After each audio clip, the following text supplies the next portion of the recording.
I have built 8 different houses in my life. Some we did ourselves, some were partially started. I've never done one exactly like this where there was a model home. There's no comparison between Tabor and what else we saw, and we looked for over a year. So we're totally happy with what we found. It's been the easiest thing I've ever done.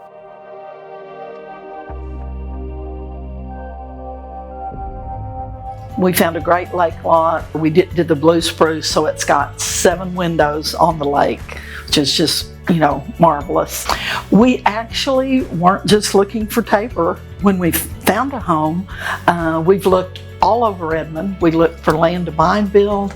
We looked in additions. We signed our contract in January, and the prices did start escalating, but not on our home. And we also didn't have a problem with them getting the supplies we needed, even in this last 9-month period when I've got friends who are building houses who are sitting, and they met our dates every time.